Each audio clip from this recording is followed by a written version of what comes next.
Hi everyone, this is Abhishek Singh. कल data आया finance ministry की तरफ से टैक्स कलेक्शन का, और ये डेटा बहुत ही बड़ा एकम्प्लिशमेंट है।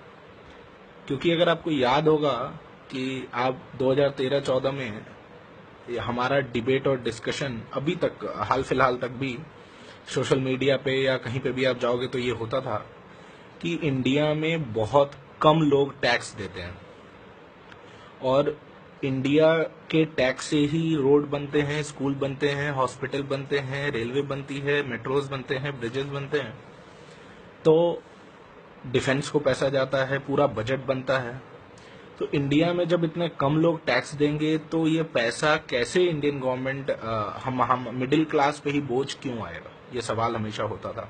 और एक आंकड़ा आता था, आंकड़ा ये था ओरिजिनल कि 1947 से लेकर के 2014 तक, हम याद रखिएगा, 1947 से लेकर के 2014 तक हमारे देश में डायरेक्ट टैक्सेशन याद रखिएगा, दो तरीके के टैक्सेशन होते हैं, direct taxation, indirect taxation. Direct taxation में मात्र 3.79 करोड़ लोग टैक्स फाइल करते थे। 3.79 करोड़ लोग टैक्स फाइल करते थे सिर्फ। अगर मैं इसको ऐसे मोटा मोटी देखूं कि 125 करोड़ जनता है, पहले तो कम थी, अभी मान लो 125 करोड़ जनता है, तो आप अगर जनता के रेशियो में देखोगे तो 125 करोड़ में से सिर्फ 3.79 करोड़ टैक्स देते थे। मगर ऐसा जैसे इंडिया में होता है कि परिवार में एक बंदा कमाता है और बहुत बच्चे लोग भी हैं, जो बहुत बूढ़े लोग भी हैं जो टैक्स नहीं पे करते हैं, तो उनको हटा दिया जाए पॉपुलेशन में से। तो आप अगर ऐसे देखेंगे कि फैमिली वाइज देखना ज्यादा अच्छा रहेगा, क्योंकि इसको आंकड़े को अगर आप पूरे पॉपुलेशन पे लगाएंगे तो गलत होगा एनालिसिस।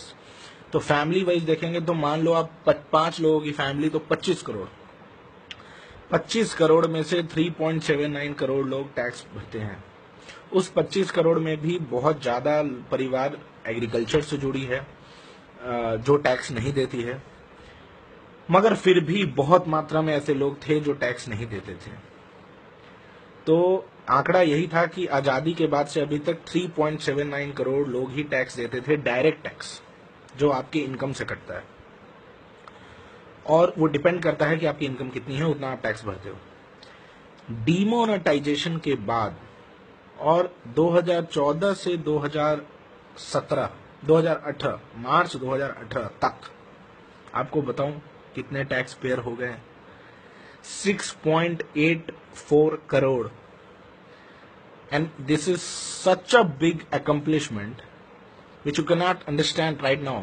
3.79 करोड़ से 6.84 करोड़, ऑलमोस्ट डबल। मतलब अब हमारे टैक्स पेयर जो बेस है वो 6.84 करोड़ हो गया है, डबल हो गया है मात्र 4 साल में। मतलब जो 1947 से कांग्रेस ने और किसी की भी गवर्नमेंट रही उसने 2014 तक जो काम किया, जो टैक्स पेयर को टैक्सेशन में लाया, इकोनॉमी को फॉर्मल बनाया, वो सिर्फ 3.79 करोड़ था।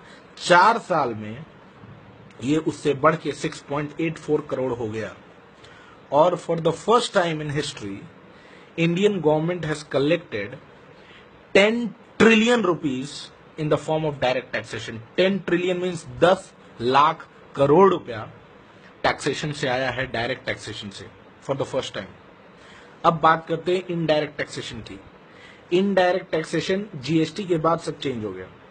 जीएसटी से पहले इनडायरेक्ट टैक्सेशन लिया जाता था कस्टम ड्यूटी के फॉर्म में, सेल्स टैक्स के फॉर्म में, जो ट्रेडर्स देते थे, पे करते थे। अब आपको एक आंकड़ा दूंगा जो फिर आप हंसी आ जाएगी कि जीएसटी से पहले जो टैक्सेशन फाइल होती थी उसमें ट्रेडर लोग की संख्या सिर्फ 65 से 70 लाख के बीच में होती थी। कितनी? 65 से 70 लाख के बीच में। और जीएसटी आने के बाद ये आंकड़ा अभी 1 करोड़ 10 लाख के अप्रॉक्स पहुंचने वाली है। 1 करोड़ को पार कर चुकी है, उसके बीच में डेसिमल में कहीं है। 1 करोड़ 10 लाख, मतलब कैन यू इमेजिन कि ये 40 लाख या 35-40 लाख ट्रेडर्स कहां से आ गए, या आप कह सकते हो कि ये 3 करोड़ डायरेक्ट टैक्सेशन वाले कहां से आ गए। ये कहीं से आए नहीं, ये पहले भी इंडिया में थे, टैक्स नहीं देते थे, अपना रिकॉर्ड, अपनी सेल, अपनी दुकानदारी बताते नहीं थे सरकार को। और अब जीएसटी आने के बाद और डिमोनेटाइजेशन होने के बाद जब सरकार ने पता लगाया कि कितने लोग हैं, डिमोनेटाइजेशन के बाद जब सारा पैसा आपका चला गया बैंक में और ट्रेसेबिलिटी हो गई, तो अब वो ईमानदारी से टैक्स दे रहे हैं और प्राउड फील कर रहे हैं। तो और मैं इन सबको 40 लाख ट्रेडर्स को और 3.5 करोड़ जो लोग नए जुड़े हैं डायरेक्ट टैक्सेशन में, उन सबको कॉन्ग्रेचुलेट करता हूं। You have taken a very good step to be a part of formal economy. India अब इनफॉर्मल इकोनॉमी से फॉर्मल इकोनॉमी की तरफ बहुत तेजी से बढ़ रहा है और हर साल 17% के ऊपर की ग्रोथ हो रही है डायरेक्ट टैक्सेशन के कलेक्शन में। तो पहली बार 10 लाख करोड़ के ऊपर गया है आंकड़ा, और ये बहुत बड़ी बात है। क्योंकि ये इसलिए बहुत बड़ी बात है क्योंकि इसके बाद जो बजट बनता है, जो आपके डेवलपमेंट का पैसा दिया जाता है, वो भी बहुत मल्टीप्लिकेशन में बढ़ता है। इसी डिमोनेटाइजेशन इसलिए किया गया था। डिमोनेटाइजेशन का और सब बेनिफिट है। डिमोनेटाइजेशन के बाद डायरेक्ट टैक्सेशन बढ़ा। डिमोनेटाइजेशन के बाद जो ट्रेस की गई हवाला कंपनियों में 3 लाख के ऊपर कंपनियों को डी रजिस्टर कर दिया गया। डी रजिस्टर कंपनी एक्ट के तहत डी रजिस्टर कर दिया गया, और 3 लाख के ऊपर कंपनियों को जो डी रजिस्टर किया गया उनमें से ज्यादातर कंपनियां अपनी एसेट को मांगने भी नहीं आई, क्योंकि एसेट मांगने आएगी तो सरकार उससे पूछेगी कि भाई ये पैसा कहां से आया और तुम करते क्या थे कंपनी में। हवाला कंपनियां थी ये सब। और ये 3 लाख कंपनियों को जो डी रजिस्टर किया और ये एसेट मांगने नहीं आए, ये एसेट का वर्थ 37,000 करोड़ है जो अब गवर्नमेंट के पास है।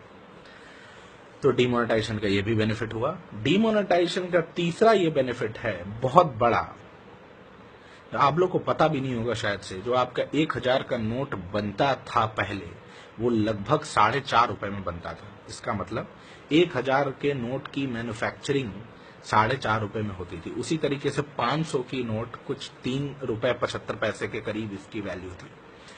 मतलब अगर मुझे 50,000 रुपए चाहिए, समझ रहे हो आप, 1000 के नोटों में, तो 50 मल्टीप्लाई बाई 4.5 रुपए, उतना रुपया मेरे को पे करना पड़ता था उस नोट को बनाने वाली कंपनी को। और आपको मैं बताऊं 2014 से पहले 1000 और 500 के नोट इंडिया में नहीं छपते थे, यूरोप में छपते थे, यूएस में छपते थे, और वहां से वो इंडिया आते थे। 1000 के नोट और 500 के नोट, उसके अलावा बाकी नोट इंडिया में छपते थे। मतलब 100 के, 50 के, 10 के, 20 के सिक्के, ये सब इंडिया में छपते थे। इंडिया की कैपेसिटी नहीं थी।